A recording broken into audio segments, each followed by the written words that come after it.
आज मी नाथ मस्कोबाला आलो आहे.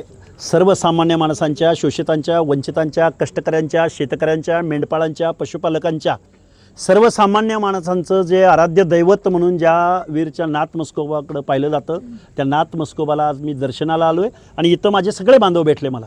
त्या बांधवांना मी एकच आव्हान केलं, बाबांनो, तुम्हाला पुण्याच्या, पिंपरी चिंचवडच्या, जालन्याच्या, परभणीच्या, कोल्हापूरच्या, सांगली, मिरज, कुपवाड महानगरपालिकेतनं तुमचं आरक्षण आणि मूळ ओबीसीला बेदखल केलेलं आहे इथल्या सत्ताधारी वर्गाने. आजच पंचायत राज आणि जिल्हा परिषदेच्या निवडणुका जाहीर झालेत. ओबीसीला मतदान करा. आपल्या हक्काधिकाराच्या, गोरगरिबाची भूमिका घेणाऱ्या माणसाला मतदान करा. इथल्या राज्यकर्त्यांना खड्यासारखं बाजूला करा. या महाराष्ट्राचं राजकारण काही कारखानदारांच्या हातामध्ये गेलेलं आहे. ते नेहमी सत्तेमध्ये असतात, सत्ता कोणाचीही येवो, पण सर्वसामान्य माणूस मात्र जिथल्या तिथं आहे. आणि महाराष्ट्रामध्ये विरोधक काही उरलेला नाही. विरोधकाची भूमिका आणि खऱ्याची भूमिका आता सामान्य जनतेला हातामध्ये घेण्याची वेळ आलेली आहे. तेव्हा जागं व्हा आणि जागरूकपणाने मतदान करा, असं आव्हान करायला